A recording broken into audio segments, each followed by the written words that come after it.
Bum ba bum bum bum bum bum. Tax Padawans, it is time for your lesson. Get your lightsabers out and prepare yourself to engage in the Force as we deal with the IRS and the new tax law changes which have made our lives a nightmare because of the complexity of the law and yet the simplicity that is contained within the new form. So, Han, old buddy, old pal, how are you today? Well, Luke, I'm doing just fine, except I can't seem to find the Millenium Falcon. I don't suppose you know where it is. Well, did you look in that swamp over there? What swamp? That swamp over there? Oh, there's a swamp over there. But why would the Millenium Falcon be in a swamp? You know, there is something kind of feeling a little weird around here. I've got a bad feeling about this. I would never have thought to say that. What do you suppose it could be? I don't know. But it seems like it might be coming from that cave over there. Let's see what Master Yoda has to say. Master Yoda, can you tell us something about that cave over there? Oh, cave, you say, huh? Well, that cave is an important cave. You must go in there. In there you go. And you don't take your weapon because you come together. Dark side. Dark side. Dark side. Hey, you guys are a little bit too weird for me. I'm gonna see you later. Cave. Wonder what could be in there.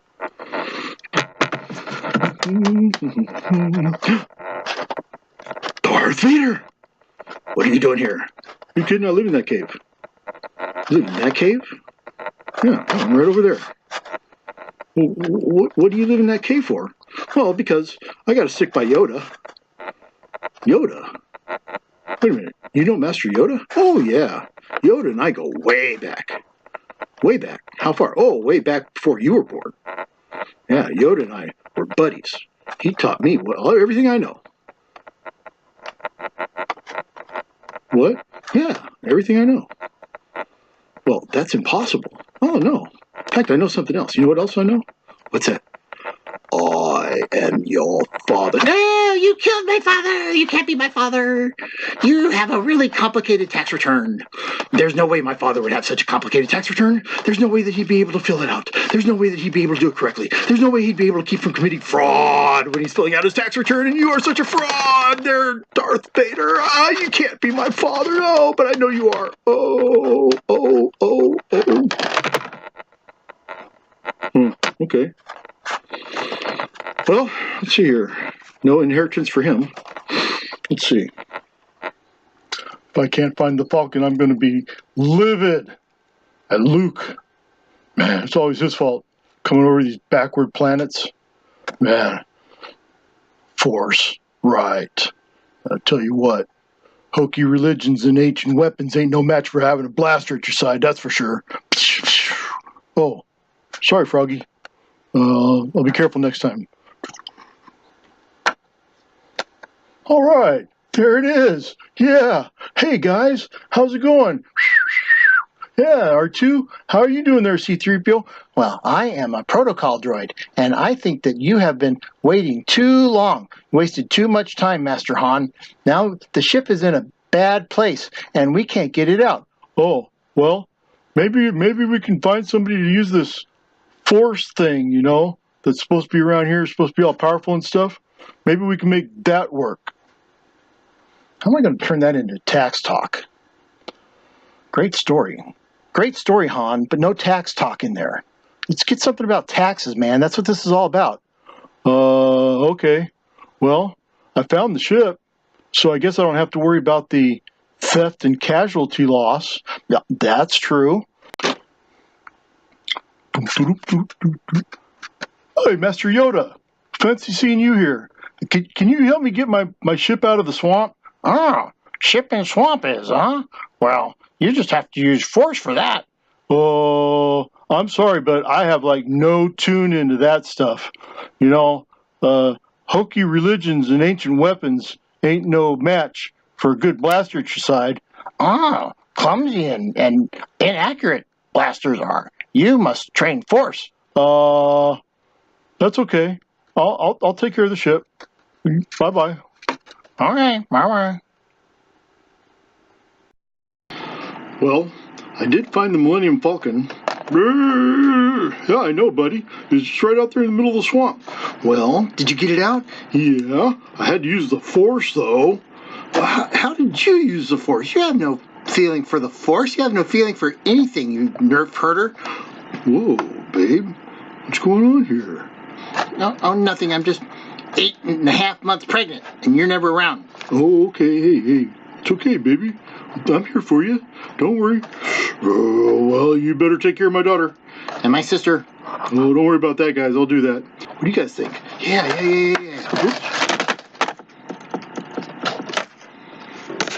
Now that Han has found the Millenium Falcon, the casualty and theft loss is no longer an issue for him. In fact, it probably wouldn't have been an issue for him anyway because he's got plenty of insurance on that thing. He's got to have it the way he drives.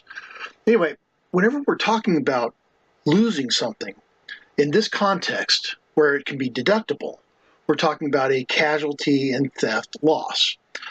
And the definition of a casualty and theft loss is the damage, destruction, or loss of property resulting from an identifiable event that is sudden, unexpected, or unusual. Businesses can also have a casualty and theft loss. However, for a business, it's just the normal course of business. Somebody stealing something from your store, shoplifting, well, that's a theft. But in that case, with a business, it's a cost of doing business. So it's not given any kind of special treatment. It's just a write-off, like any other write-off would be. Since it's a for-profit activity, it's going to be a write-off. And that counts for any for-profit activity. Any net loss qualifies as long as it can be written off against income. You know, daughter, I haven't helped but notice that you spend an awful lot of time with that Wookiee. Well, he's a big walking carpet. He's nice and soft, and since I'm pregnant, it's nice to have him to lie up against, Okay, whatever. Yeah, thanks, Dad. Now, the casualty loss the old way for a personal loss, like your home, car, something like that, it can't be due to any kind of fraudulent activity on your part. So you can't set a fire or arson in your house and expect to be able to get a theft loss out of that. You won't even get your insurance out of it because that's just wrong. There's a law in the books that says that he who commits a fraud cannot benefit by it. Most of us have insurance anyway, so we don't even think about getting a casualty or theft loss on our tax return, because that's what that's designed for, is to make up for the loss in insurance, or what the insurance doesn't cover. If you have a large casualty loss on your home and you have a large deductible, the deductible could wind up being a casualty loss on your income taxes. When we're talking about the actual casualty loss, the amount of money that we're going to be working with, not what we can write off, but the amount that we've lost, it's the difference between any gain that we received, like insurance payoff or the sale of a home, and the actual amount that we spent. Okay, so if we spent $100,000 fixing the house and only got $75,000 for the insurance, then we're $25,000 short. If we're talking about market value, it's the difference in the market value between the day before the event and the day after the event. So if an event causes the market value to fall by $300,000 and there's an insurance claim that brings it $200,000, then we're still $100,000 short. So it's that $100,000 that we're going to use. And still, that loss is subject to limitations. One is $100 per event. So if we wind up with 3 events during the year, in January your car gets stolen, that's an event. In February, snowstorm collapses your roof, and that's 2 events. And then in hurricane season, the rest of the house is wiped away. Okay, that's the 3rd event. Each event is going to have a $100 reduction. And then all three events will have a 10% AGI reduction. So the AGI, 10% of the AGI, if you made $40,000 during the year, $4,000 will also come off the $25,000. So in the year of the loss is when we take the loss. If in the future there's any recovery, then we have to pay back the federal government however much of a reduction in our tax that we got because of the claiming of the loss. So that requires taking into account your actual tax bracket. Look at the new tax forms. No, I refuse. The new tax forms. Look at the TCJA. The what? The what? The what? The TCJA. Tax Cuts and Jobs Act. But what's that? The new tax law. The new tax law? The new tax law? Yeah, you know, thing that Congress passed last year. Actually, 2 years ago now. 2 years ago? Well, a year and a half, you know. Takes Congress a while to get anything done. Well, why don't they just, do away with the Senate? Let the local governors have the say over the local systems. Oh, that's a good idea. I think I'll go tell Governor Tarkin. However, the Tax Cuts and Jobs Act changed a few things. Number one is that while you can net out all of your casualty losses during the year, after taking into account the $100 and the 10% AGI, after netting them all out, if there's a negative there, you can't take that negative as an actual loss on your tax return. This is the biggest difference, because it used to be that any of those losses, as long as it was a negative, then you have an overall gain, then you can take the losses against that gain. So with the $75,000 recovery on one house, you got a $25,000 loss. Well, the $21,900 that would be left over can go against that other gain. If there's a net loss, the only way that you can take the net loss is if that is made up of a federally declared disaster area. So the only time that you get to take a net loss on casualty claims is when it's in a federally declared disaster area. But if your house gets damaged because of the event that caused that federally disaster area, there is a way that you can get some of that back. The actual federal disaster area is not subject to the 10%. There is a $500 individual reduction, but not the $100. If there's a $100 deduction, it's still subject to 10%.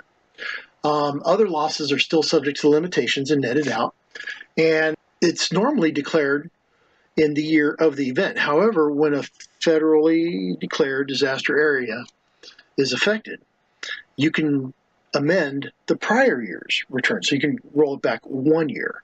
Now, the reason for that is because with the immediacy and the destructiveness of a federal event, the government wants you to be able to recover quickly.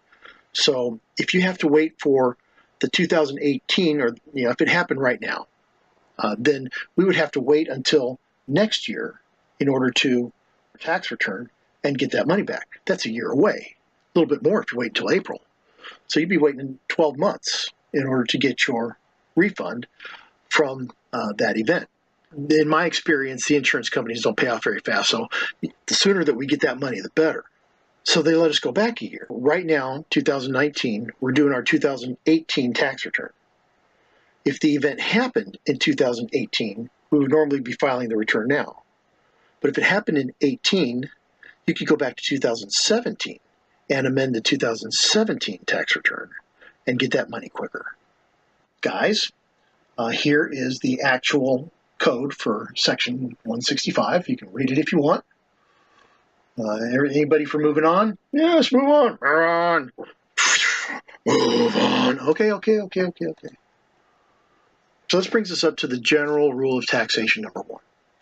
Only increases in value are taxed.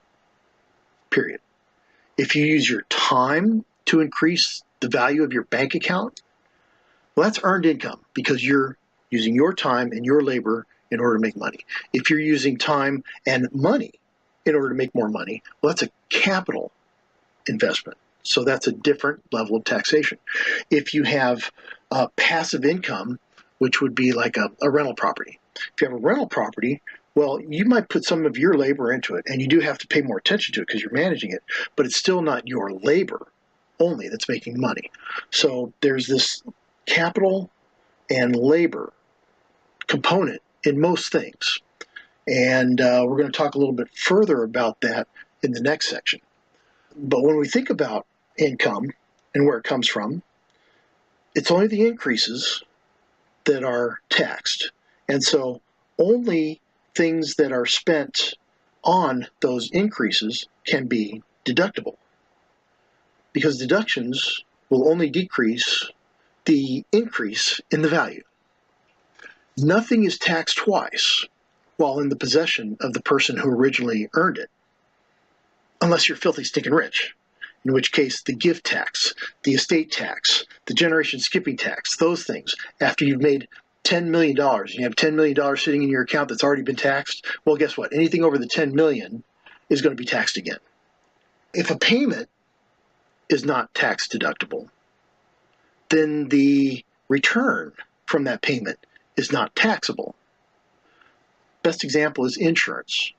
If you pay for insurance on your house and your house burns to the ground and you get money from the insurance company, well, the money from the insurance company is not taxed because the insurance payment is not tax deductible. If you have a home office, a portion of the insurance payment is deductible, and therefore a portion of any gain that you get from the insurance payoff would be taxable. If you have a key officer life insurance policy in your corporation on you, that payment can be deductible. Therefore, when you die, the corporation has to pay tax on your life insurance payout. How's that? Luke, you must trust your instincts, for I am your father. No, I refuse. I refuse to believe it. You would never be my father. Your tax return is too complicated. Nobody with a complicated return like that could be my father. Well, actually, I'm your sister, and I can tell you from experience that living on Alderaan, that actually our father's tax return is really quite simple. In fact, it's way too simple. I don't understand how I could be related to either of you two, because his tax return is only about a quarter of an inch thick. Now, mine, on the other hand, I have Schedule E's, I have Schedule C's, I have an S Corp, I have C Corp, I even have a trust fund. What? Yes, I have a trust fund. You have a trust fund? Dad? Yes, Luke. How come Sis has a trust fund? Because she lives on Alderaan. Well, so I live on Tatooine. We've got the pod races. Well, yeah, that's true. Obi-Wan! Where are you, Obi-Wan? You rang? Obi-Wan. Luke wants to know what happened to his trust fund. Did I not leave you his trust fund? Yes, you did, Anakin. But that was after you turned to the dark side. After you became my enemy. We were friends! And you turned to the dark side. How's Palpatine doing, by the way? Oh, I kicked him off the side of the Death Star. He's dead now. Oh. So to wrap this up, when we're determining the casualty loss, got to remember that only the net loss is deductible if it's in a federally declared disaster area. Personal net losses can be carried back 1 year. This allows amending a prior year return so that you can get your money faster. The most business losses can be carried back 2 or 3 years and carried forward 20 until used up. Ponzi scheme NOLs are considered business. They're carried back 5. I've had 2 of those in my career. Number one thing, because most of us are not going to have to deal with the casualty loss on our tax return, but make sure that your insurance is sufficient to the task, because you can't count on the government anymore. Well, let's see what the boys are up to. Wow. Yeah. That was something. Definitely something. What was that? I don't know. Looked kind of like a drive-in movie theater or something. Yeah, drive-in. Yeah, I know what that is. Right? I have no idea. Just kind of popped into my head. Drive-in movie theater. Interesting idea.